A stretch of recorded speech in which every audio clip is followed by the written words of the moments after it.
சங்கீதம் 24.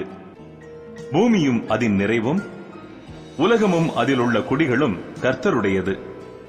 அவரே அதை கடல்களுக்கு மேலாக அஸ்திபாரப்படுத்தி அதை நதிகளுக்கு மேலாக ஸ்தாபித்தார்.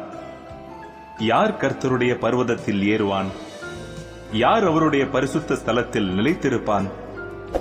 கைகளில் சுத்தமுள்ளவனும் இருதயத்தில் மாசில்லாதவனுமாயிருந்து தன் ஆத்துமாவை மாயைக்கு ஒப்புக்கொடாமலும் கபடாய் ஆணையிடாமலும் இருக்கிறவனே. அவன் கர்த்தரால் ஆசீர்வாதத்தையும் தன் ரட்சிப்பின் தேவனால் நீதியையும் பெறுவான். இதுவே அவரை தேடி விசாரித்து அவருடைய சமூகத்தை நாடுகிற யாக்கோபு எனும் சந்ததி. வாசல்களே, உங்கள் தலைகளை உயர்த்துங்கள். அநாதி கதவுகளே, உயருங்கள். மகிமையின் ராஜா உட்பிரவேசிப்பார். யார் இந்த மகிமையின் ராஜா? அவர் வல்லமையும் பராக்கிரமமும் உள்ள கர்த்தர். அவர் யுத்தத்தில் பராக்கிரமம் உள்ள கர்த்தராமே. வாசல்களே, உங்கள் தலைகளை உயர்த்துங்கள். அநாதி கதவுகளே, உயருங்கள்.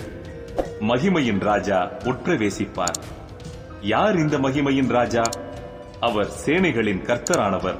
அவரே மகிமையின் ராஜா.